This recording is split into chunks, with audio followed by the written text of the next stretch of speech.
Well, Amazon prime ভিডিওতে release হয়েছে heads of state নামে এই হলিউড সিনেমাটি। অ্যাকশন কমেডি এই সিনেমাতে আছে জন সিনা, প্রিয়াঙ্কা চোপড়া। এই সিনেমাটি আপনি হিন্দি ডাবের সঙ্গে দেখে নিতে পারেন। বেশ কটা দুর্দান্ত অ্যাকশন ও হালকা কমেডির এই সিনেমাটি আমার মোটামুটি বেশ ভালোই লেগেছে। সিনেমার প্রথমেই যেমন অ্যাকশন সিন আছে, তেমনই দর্শকদের এই সিনেমাতে মুজিয়ে রাখার জন্য জন সিনা ও ইদ্রিসের হালকা ফুলকা কমেডিও দেখা যাবে। খুব ধমাকাদার অ্যাকশন সিন না হলেও যে কটা অ্যাকশন সিন আছে মোটামুটি ভালো। বিশেষ করে প্রিয়াঙ্কা চোপড়ার অ্যাকশন সিন বেশ জবরদস্ত। এছাড়া এরা দুজনে যখন সেফ হাউসে যাচ্ছে সেখানকার গোলাগুলির ফাইট সিন বেশ কমেডিক দুর্দান্ত আছে। সিনেমার গল্প মোটামুটি ভালো। অ্যাকশন সিনেমার গল্প যেমন হয় তেমনই, হালকা করে কিছু টুইস্ট দেখা যাবে। ওভারঅল এই সিনেমা আপনি টাইম পাসের জন্য নিশ্চয়ই দেখে নিতে পারেন। এই সিনেমার গল্পটা কী সেটা হালকা করে বলে রাখি।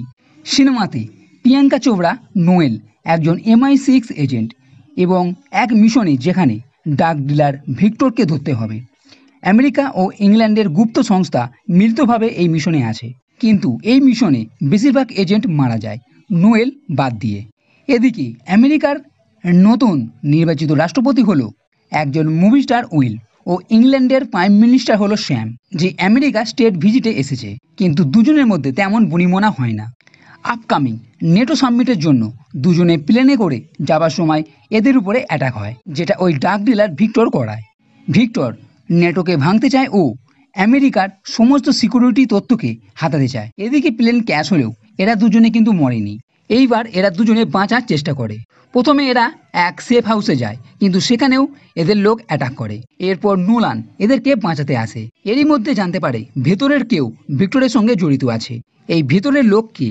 এদের উপরে বারবার অ্যাটাক হয়, কিভাবে এরা বাঁচবে? এরা দুজনে মিলে নেটোর সাবমিটে কিভাবে পৌঁছবে?